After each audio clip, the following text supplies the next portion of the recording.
Oh boy, the staccato drop test I did generated quite a few comments. So I want to go through them because I think it's an interesting conversation to have. Just for clarity, yesterday I took the new Staccato P. First thing I did with it, put a case in it, no powder, no primer, safety on, dropped the thing on its nose on the concrete in my garage. Of course it went off, and I put it on Instagram. Like I said, generated quite a bit of comments and interesting conversation. So I want to go through it. I want to talk about it. And a lot of the comments were like this. And let me read this one from Redbeard Actual, whoever this is. Can you stop pretending to be surprised by the result of dropping a Series 70 gun on its nose and just go back to being good at shooting? This need to stir the pot for attention rivals most high school girls. One of the follow-ups to that. I think it's valid when the pistol is marketed as a serious use duty pistol. These should be drop safe. And that is kind of the argument that people are having. To me, it's like, I would say it is not obvious to most people that this would not be, that this would go off when you drop it. So like, let's say you start shooting, I don't know, let's say you're 25 now and you started shooting at 21, 22, you got a PDP or an M&P, something like that, and you go through the, kind of the basic type of training, and let's say one like basic thing you'll learn, hey, if you drop that gun, just let it go. Don't try to catch it.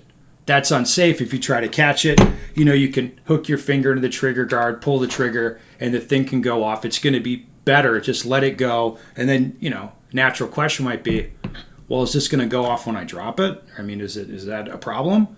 And the answer would be like, no, that the gun should be fine. Like modern pistols should be drop safe, yada, yada. That would probably be how that sort of conversation goes. I mean, that's the way I learned. Where I'm like, hey, if you drop the thing, let it go. For these reasons. There was a guy killed, unfortunately, at an IPSC match in Canada with a situation like that, where it was a drop pistol and he tried to catch it. So then let's say you're going to buy a more expensive pistol. Like, it would not be obvious to me. Like, if I'm coming from a Glock, like, this thing seems safe as shit. I mean, the trigger's lighter, but you've got a grip safety, you've got a manual safety. Like, the gun just on the face of it appears safer and more sophisticated. So it would not be obvious to people. Most people wouldn't know what a Series 70 is. That would be my read on it. And then the other part of it is it is marketed as a duty pistol. So it's like, I don't know. I don't think it's that bad. A lot of the comments, hey, the madman actually did it. LMAO, full send with the optic on it. Everybody be going crazy over an entry-level 2011 hitting the floor. It's like, yeah, look, I don't think it's like that big of a deal for me to drop this thing. I mean, I've used these optics a lot. I don't believe that the Holosun optic's going to break. Pretty confident with that. I mean, you say whatever you want. I was pretty sure that the optic's not going to break, and it didn't. So there we go. Let's take some more comments. Have some fun, It's normal for a Series 70 gun, and here's why. Inertia allows the firing pin to defeat the weight of the firing pin spring when the gun is dropped on its nose, so the pin smacks the primer and the gun discharges. Okay, yeah, makes sense to me. Colt realized this many years ago and introduced the somewhat controversial Series 80 guns that incorporated a firing pin safety. This added complexity to the gun veered away from the original John Moses Browning design. The great Bill Wilson defended the design in his book, stating, it wasn't such a bad idea to have a gun that wouldn't shoot you in the butt if you dropped it. I could write lots more, but I have to get back to work. Have fun debating this. Yeah, sure. Ben Steger, the man who is hated by thousands of cops for getting their duty guns deauthorized. That's actually what... Let me see if I can find some more of this. Yeah, so there's other comments, and of course, a lot of you guys know that they'll say, "Hey, you can change the firing pin itself to a different weight firing pin. You can change the firing pin spring, and you can mitigate this issue, if not eliminate it." I've seen a lot of comments like that, and to me, that kind of adds to the confusion about this, because there's a lot of people that think or believe like such a thing is installed on this gun. I don't believe it is. So to me, it seems legit to just, hey, let me test this thing and see if it's going to fall. Here's a good comment.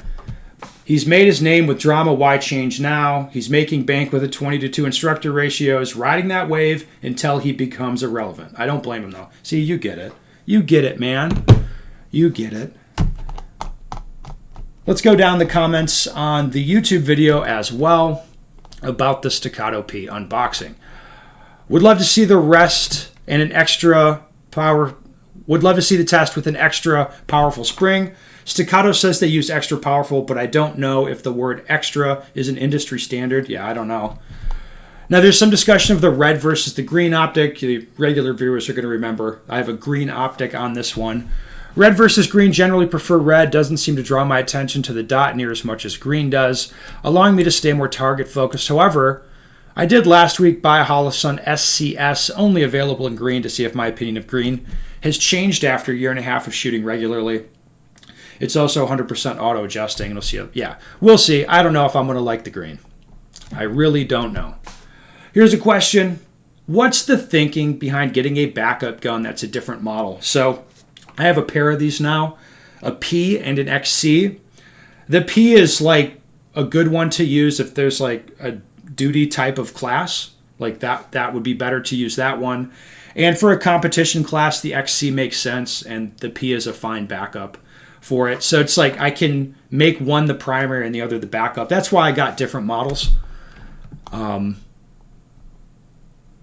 Little Stag has to be the dumbest shit I've seen on the side of a handgun. Oh, Ben, you savage. Like, yeah, it's a little goofy. One guy in a course, I was in Iowa last week for a course, and a guy showed up with his Staccato for day one of the course, and he's like, thought he'd engraved something on his. So he engraved the Pegler on his Staccato. So I thought that was pretty funny too. It's very exciting when you take these guns and have a little fun with them, because a lot of people don't like doing that. Another comment. I don't get dropping the thing, but oh well, bro.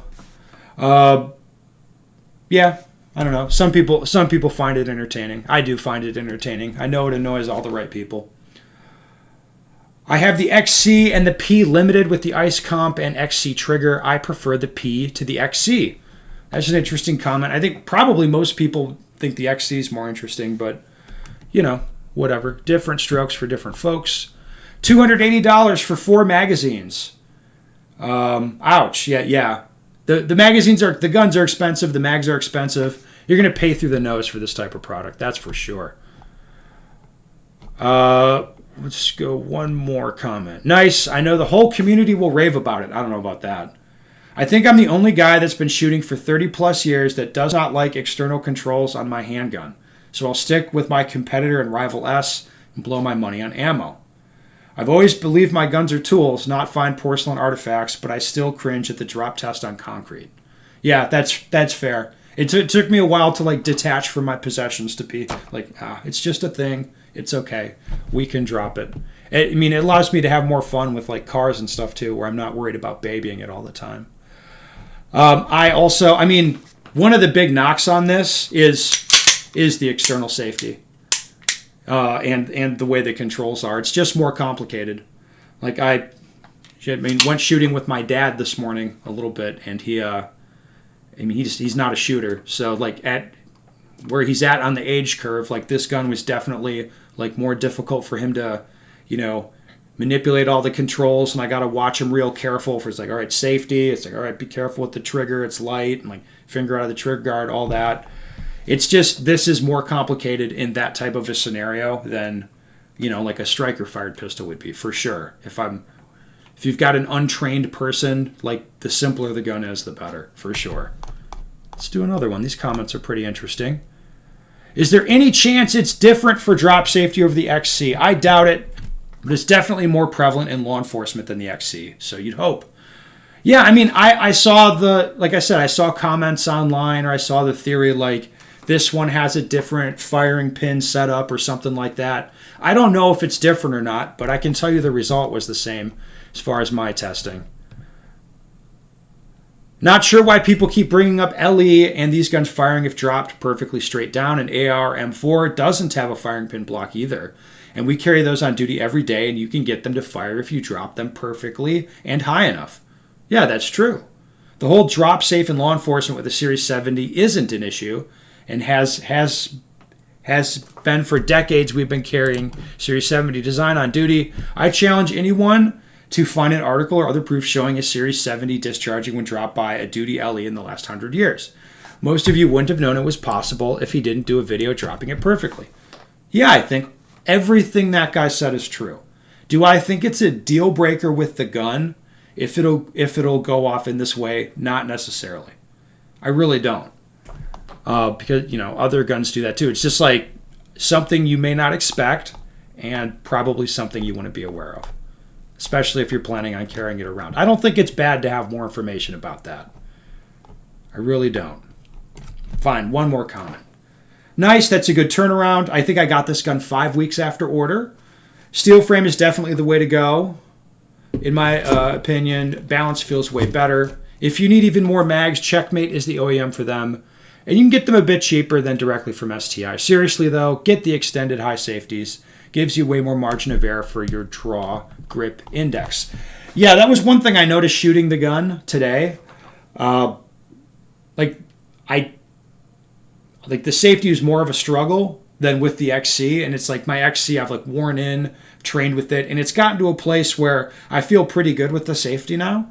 It's clicking off for me really nicely every time. But then getting on a gun that's not broken in yet, I was like, oh yeah, I don't like this safety right now. I really don't. But hopefully it breaks in, and I like it as much as the XC safety. Anyway, there you go. I'm getting dragged in the comments a little bit, but that's okay. That's the way the internet goes.